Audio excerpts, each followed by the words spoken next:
曾害金晨坠马，让杨洋落下终身可及。于晓彤的行为有多下头？当初在一档旅行综艺节目中，金晨和于晓彤作为嘉宾，一起体验骑马运动。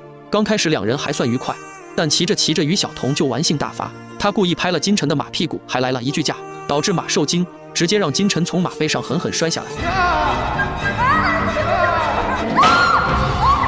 更令人气愤的是，事后他第一反应不是关心金晨的伤势，反而到镜头前撇清自己的责任。我今天没受伤，真的算我命。从他那个马惊着开始，我那个马就拉不住。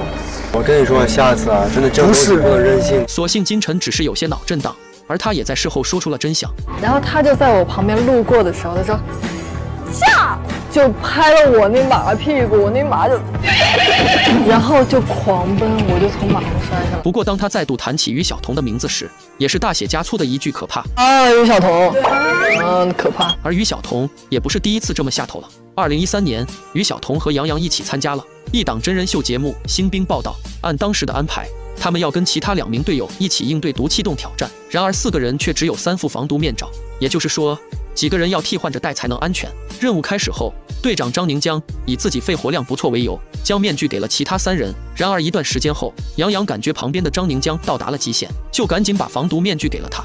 但让杨洋没想到的是，接下来竟没有一个人愿意给他面罩，他只得硬撑。好在教官发现不对劲，才赶紧将他救出来。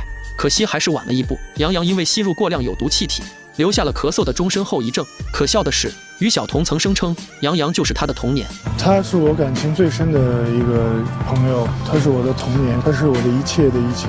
看到这里，无数网友都表示心寒，难道这就是于晓彤对待兄弟的方式吗？不过于晓彤不仅对兄弟如此，对女友也下得去手。这是我见过最小心眼的男人，不仅抢女友手机，还大发脾气。你让我看完就没事了，就没事了，你懂吗？那你要是不了解我吗？当时的于晓彤和陈小云还是一对情侣，两人开车都疯时，陈小云想放一首歌来听，但却不小心打开了前任的歌单，于是于晓彤就要求看手机，但陈小云不肯。此举彻底惹怒了于晓彤，她在未征得同意的情况下直接动手抢，眼看着没能抢到手，于晓彤停车与陈小云对峙，固执蛮横地要求对方交出手机。可以让我看一眼吗？我已经跟你说了，我看一眼就没事了，你可以让我看一眼吗？最终陈小云迫于无奈，只能将手机交出来。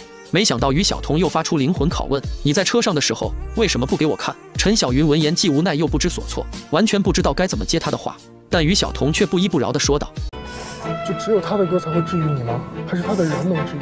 还是他的人能治愈？随着节目播出，于晓彤被贴上了妈宝男、控制欲强、大男子主义的标签，不少网友都认为有于晓彤这样的男友，再甜的恋爱最后也会分手。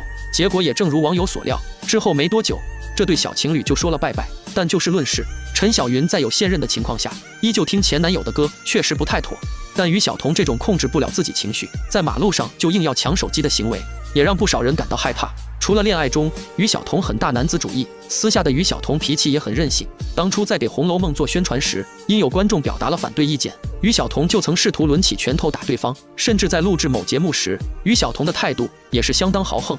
你再打我，我绝对把你伸手。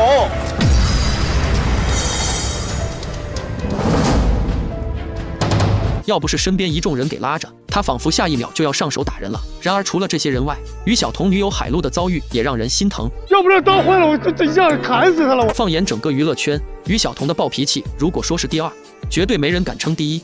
而他的暴脾气随时随地都在爆发。在某档节目中砍竹子时，女友海璐只是指出他砍的方式不对，他不仅不改正，还不耐烦地大吼大叫，甚至粗暴地夺过海璐手中的砍刀，却没想到因为太过用力，竹子没断，刀却断了。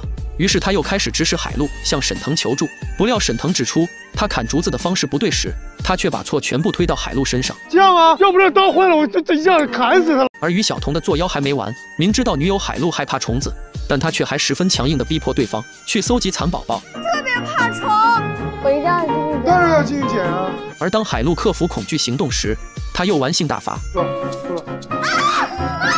当看到女友海璐被吓坏的模样，他却在一旁哈哈大笑。而当他和别人发生争执时，女友海璐只是说了实话，他就把气撒到了女友的身上。我的世界都不美好了，你知道吗？可是我得说实话呀。你说实话，你不代表你跑我呀。不得不说，有个这样的男友真是太可怕了。后来于晓彤、陈小云官宣分手，但在吃瓜群众看来，这一点不让人意外，毕竟换成哪个女生，估计都忍受不了吧。